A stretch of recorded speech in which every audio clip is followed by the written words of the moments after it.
به ومن بهديه مهتدى أما بعد فأعوذ بالله من الشيطان الرجيم بسم الله الرحمن الرحيم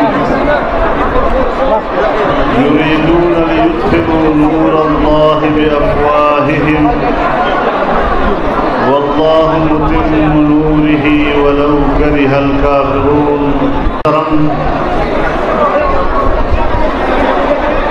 زما ډېر درنو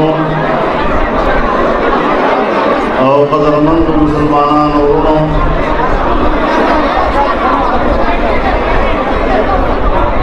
تاسو لږ په قلاره شئ ټول خاموشه دی په ارام باندې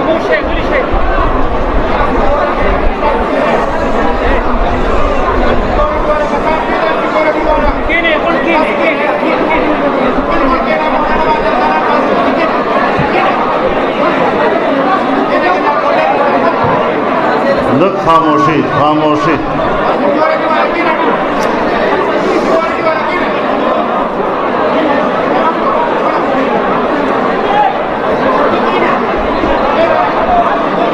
زما ډېرو محترمو او قدرمندو وروڼو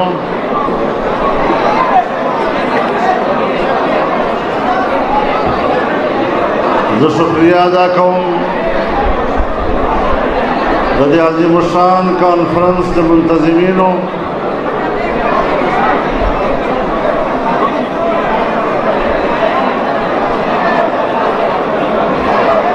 چې د ختم نبوت په عنوان یې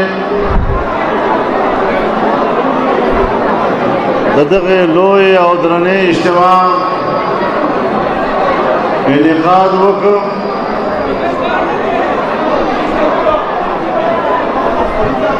دې کې هیڅ شک نشته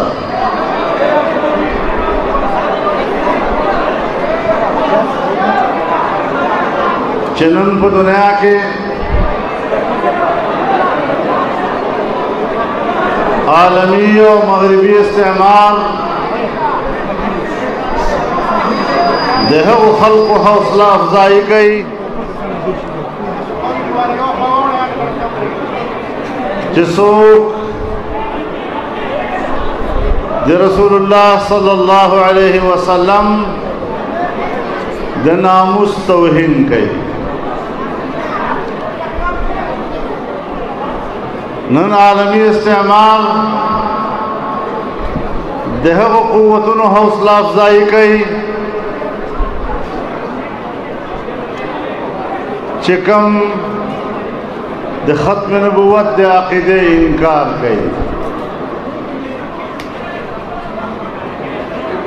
پاکستان آئین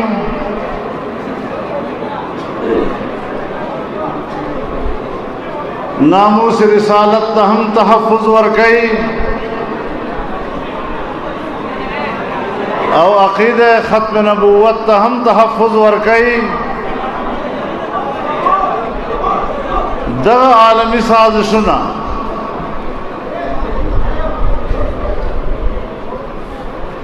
چې زمونږ آزادي سلب کوي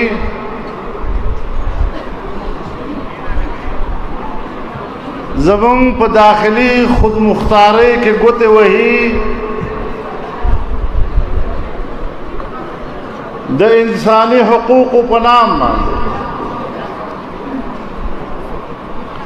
دوی زمونږ په اعتقاداتو حملې کوي په جبر سره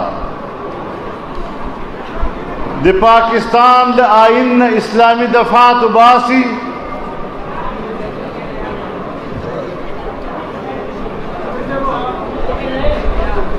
او پردی نه بسکی لکه چې زمونږ د خپل ملک حکمرانان د هغو قوتونو ایجنټان ګرځېدلي د هغې ایجنډه سرته رسوي او دوی دا خیال کړی ده چې پاکستان خلک بے وسه دي پاکستان خلق هغو کې احساس خودداری نشتا هغوی له خپل مذهب سره وابستګي کمزورې ده. نن ځکه موږ میدان ته راوتلي یو او په دنیا دا خبره ښکارو چې د دې خاورې بچای بچای په ناموس رسالت باندې ځان قربانولو ته تیار، حق نبوت باندې ځان قربانولو ته تیار، او تا پلار به هم زما د وطن په آئین کې ګوتې نه ووایي.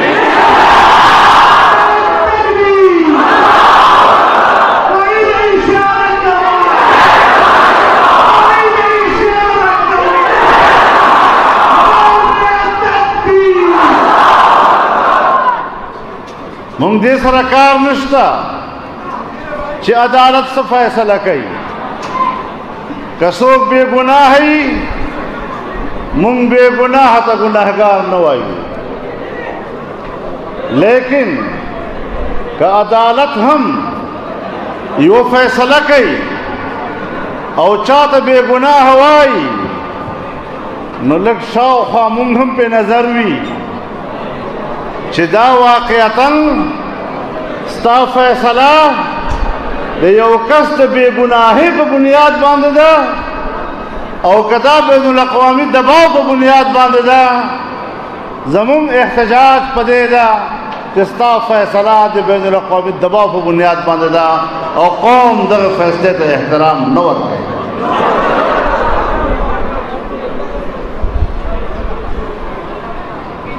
زه به څنګه په دغو فیصلو اعتبار وکم چې د توحید رسالت یو مرتکبه ښځه چې عدالت بری کړله او عدالت بې ګناه وګرځوله او بیا زمونږ جعلي وزیر اعظم وایي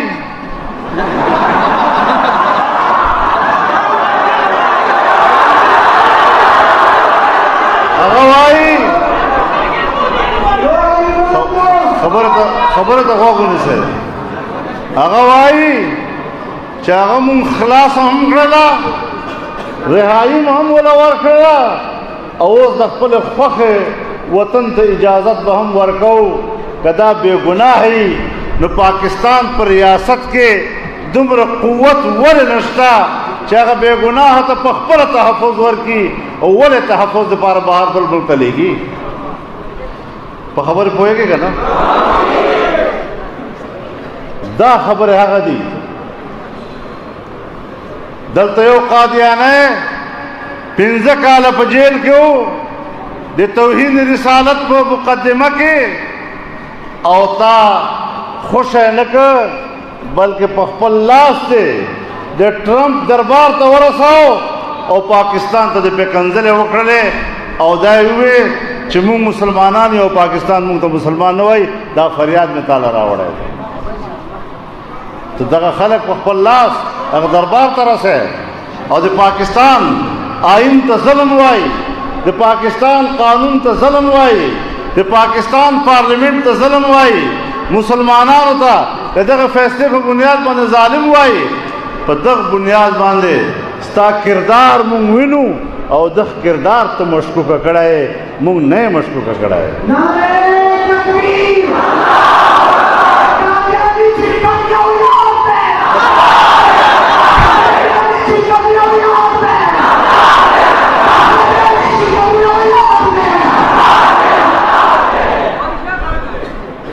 نو خبره اوس یوه نه ده.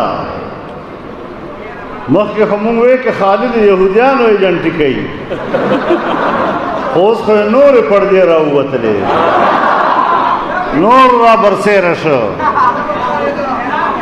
او بیا چې پاکستان کې دا حکمرانی کوي نو د دغه حکمرانۍ په اساس تمام سیاسي جماعتو متفقه فیصله ورکړله چې دا ناجایزه ده، د په الیکشن کې ګټلې نه ده، قوم ووټ غلا شوی ده او دی غل حکمران ده، دی په رښتیا حکمران نه ده.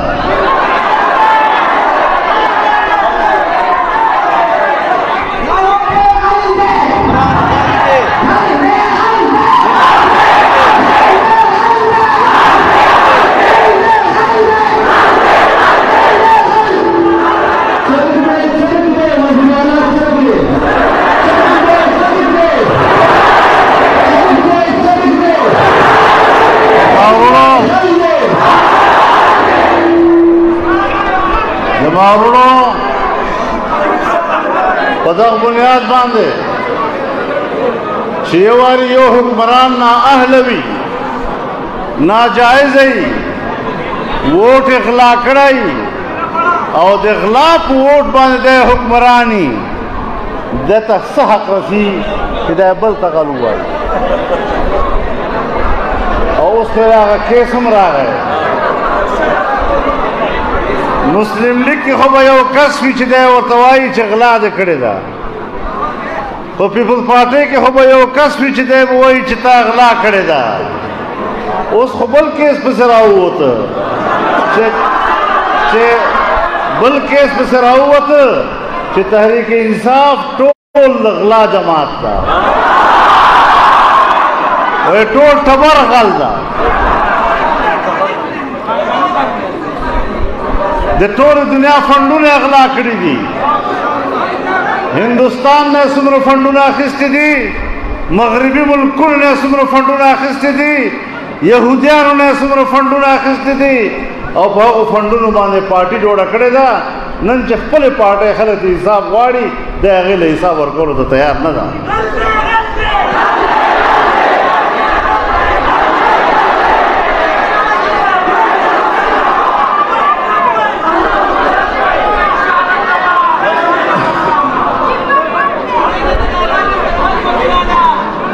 زما ورونو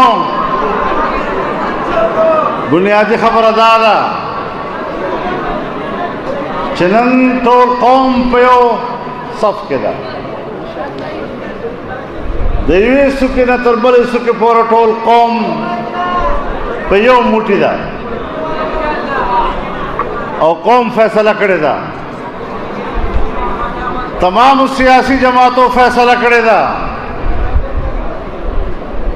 چې دا غل به تر کوره رسو.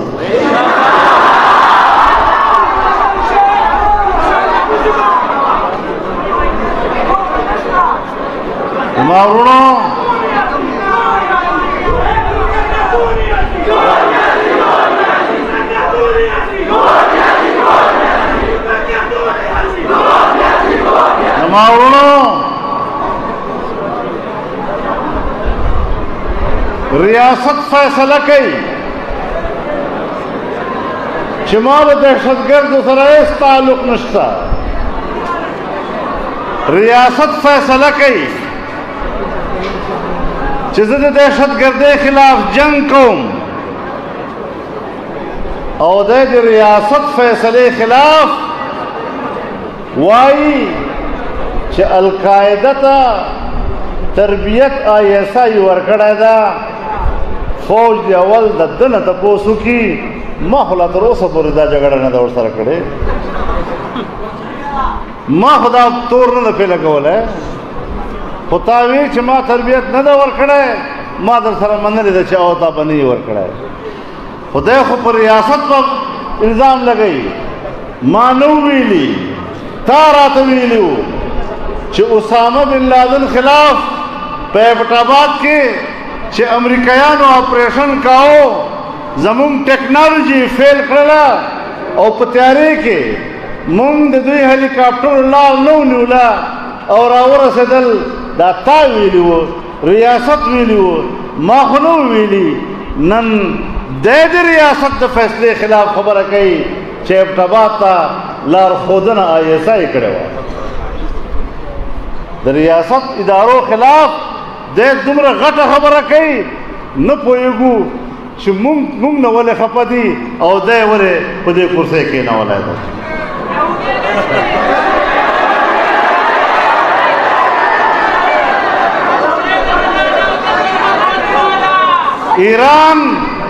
ایران په پاکستان تور لګوي چې د پاکستان خاوره ایران خلاف استعماله شوې ده. پاکستان به طور ریاست د هغې تردید کوي او زما جعلي وزیر اعظم چې ایران ته لاړ شي نو د ایران باچا تر مخ وایي او پاکستان خاوره ستا خلاف استعماله شوې ده. اوس خپله سوچ وکړئ چې د ریاست خلاف او د ریاست د موقف خلاف دنیا تر مخ پاکستانی ریاست او ریاستی ادارې چا شرمولې دي؟ مونږ خو نه دي شرمولي مونږ خو په چا الزام نه ده لګولی داسې خبرې مونږ تاریخ ته پرېږدو په داسې خبرو باندې چې مونږ سره براه راست کار نه وي مونږ په خپلې رایې نه ورکوو تاریخ ته یې حواله کړو تاریخ به فیصلې کوي خو تاریخ خو لا فیصله نه ده کړې او جعلي وزیر اعظم د پاکستان خلاف لکه واده ماف ګواه جوړ شوی دی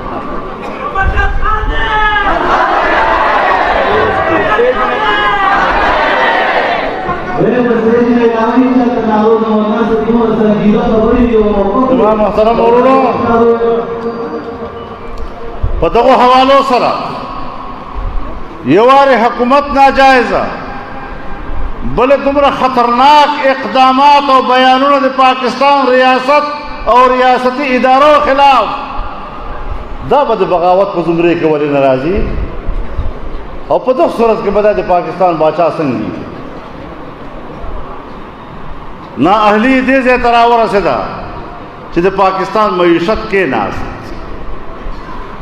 او نن په متمدنه دنیا کې چې د کوم ملک معیشت کېني بیا هغه ریاست بقا دپاره سوال پیدا شي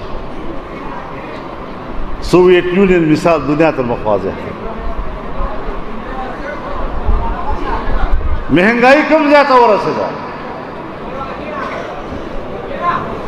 مردان بازار او د مردان دکاندار او تاجر او کاروباري به مانه زیات ښه خبر دی عام غریب سړی د دې جوګه نه شو پاته چې هغه لاړ شي او بازار نه راشن کور ته راوړي په دغه آمدن چې هغه دی لري په دنیا کې د پاکستان روپۍ وشرموله یو زمانه کې افغانانو خپل افغانۍ دومره نه وشرمولې لکه دې چې د پاکستان روپۍ وشرموله په دنیا کې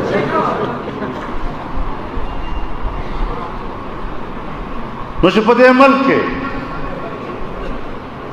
ناموسي رسالت هم محفوظ نه وي ختم نبوت عقیده هم محفوظ نه وي جمهوریت هم محفوظ نه وي معیشت هم محفوظ نه وي هر غریب په کور کې په جړا د خپلو بچو د سکول فیس نشي ادا کولی دې حده پورې خبرې راغلې چې نن مور خپل بچی بازار ته راباسي او خپل بچی خرڅوي روزګار دپاره دا په دغه حکومت کې مونږ دا شوي نه ولیدل او تمام سیاسي جماعتو فیصله وه چې دا الیکشن غلط ده دا حق حکمرانې نه لري خو نورې پارټۍ عوامو ته نه لاړې جمعیت علما د مجلس عمل جماعتونه عوامو ته لاړل نو دا عوامو ته تلل دا جمهوري لار ده که نه ټوپک ته خو نه یوتلي لوړ ته خو نه یوتلي هسې دوی د رضاکارانو د لوړ نه یېرېږي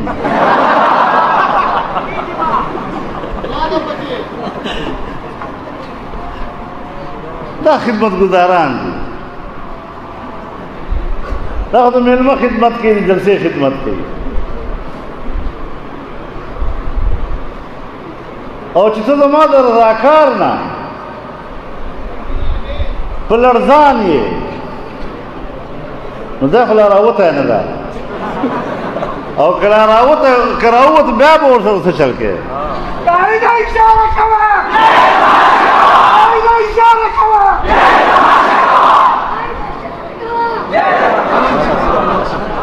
اوس خبره دا ده چې په 27 اکتوبر باندې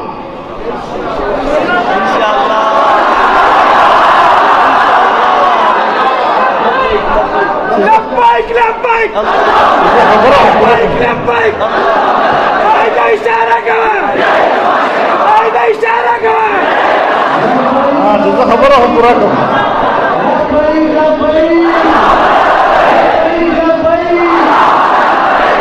او که زه تاسو نه تپوس کوم چې د نارین په څو وویل زه به راته وایم ما خبره نه پوره خبره نه پوره کړې اشاره پوهېږې ما نو خبره دا درونو چې په 27 اکتوبر باندې کشمیر ته هندوستان فوجونه راننوتي وو. کشمیریان په تمامي دنیا کې 27 اکتوبر بطور د یوم سیاح مناو کوي. مونږ به ټول پاکستان کې له هغوی سره یکجهتي کوو. تا کشمیر خرڅ کړی ده او مونږ به انشاءالله ګټو که خدای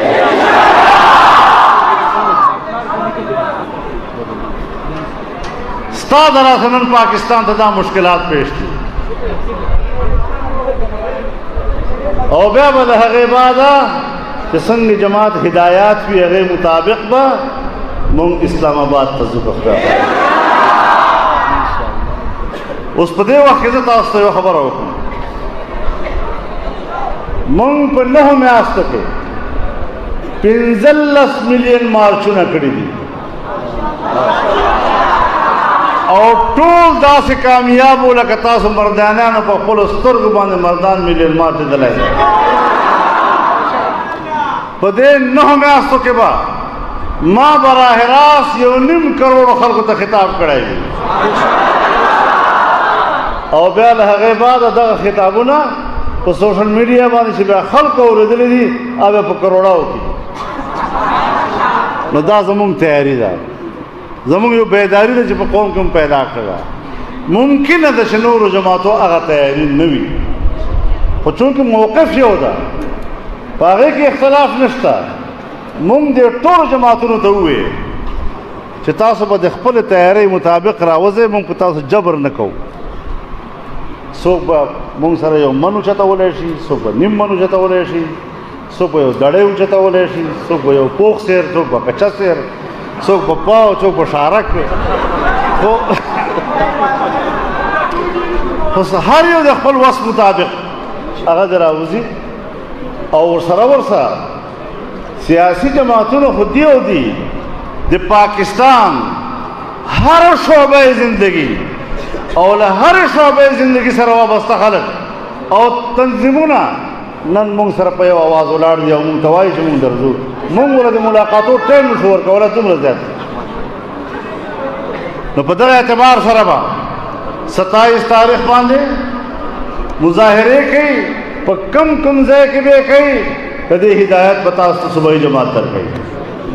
هغې حکمت عملي به صحیح په کم تاریخ باندې به تاسو اسلام آباد ته راوځئ، هغې حکمت عملي به تاسو صوبایي جماعت درکوي.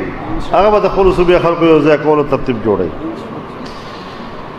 نو د ما محترم ورونو خلک تیار ولاړ دي او په دوی کې همت هم نشته چې مونږ لاره ونیسي.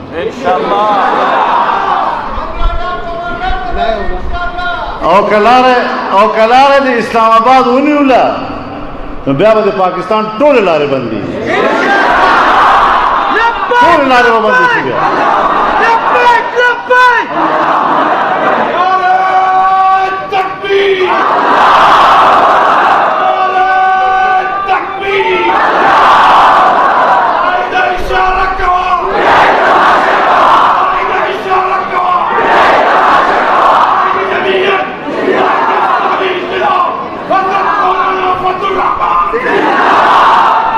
زما محترم ورونو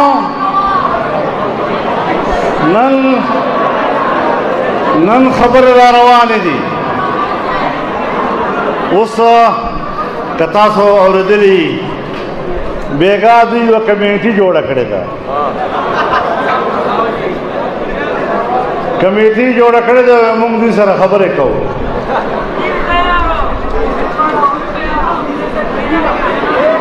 نو مال یو طرف ته خبرې کوئ، بل طرف ته کنځلې کوئ. مذاکرات او کنځلې دا خو نه یو ځای کېږي. تضحیک او سنجیدګي دا نه یو ځای کېږي. یو ځل تاسو ځان سنجیده خو کوئ چې ځان نه لږ د سړي زامن جوړ کړئ او د خبرې چل زده کړئ، بیا به هغې نه بعد کیدای شي موږ هم په دې غور وکړو. او بیا ته صرف جمعیت علماء اسلام سره رابطه کې او ما ته وایي چې ما سره کښېنئ. جمعیت علماء اسلام اوس تا سره تنها مذاکرات نه کوي، مونږ چې خبرې کوو ټول سیاسي جماعتونه به په شریکه کوو.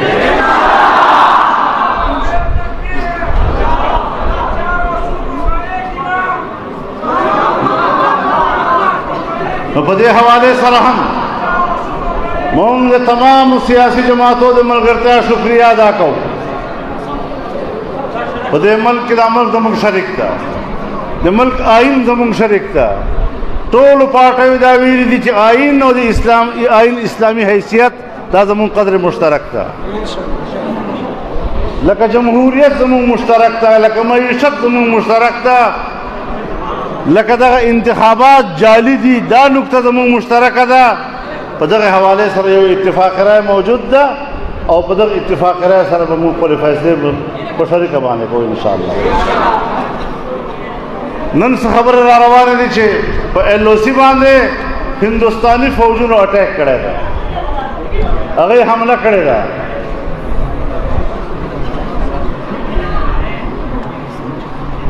نو که زما په سرحد باندې دشمن حمله کوي نو چې دا پرون کومو خړو جامو پورې او دې لوړو پورې تا خندل انشاءالله اوس خو د پاکستان ضرورت دغه خلک دي.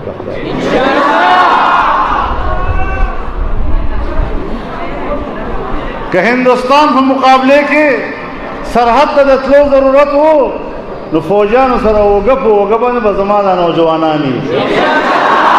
او اوس ما تپوس وکړ چې دا خلک خو تیار دي تاسو مقابله کې ډنډې ماران تیاروي، نو ما دا میدان د نرانو د جنکو نه ده. ته بس خپلې جنکۍ ګډوه او بس هغې کې مشغول اوسېږه. دا د نرانو خبرې دا زموږ د ستا نه دي.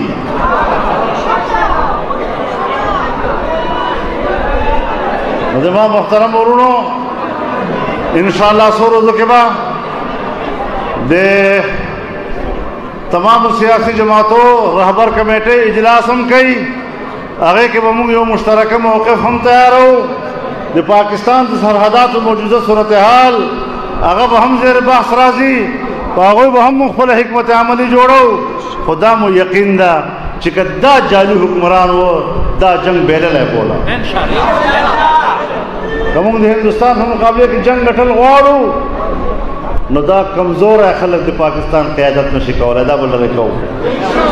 نو د الله زموږ وطن حفاظت وکړي او انشاءالله خاورې حفاظت دپاره به موږ تیار یو.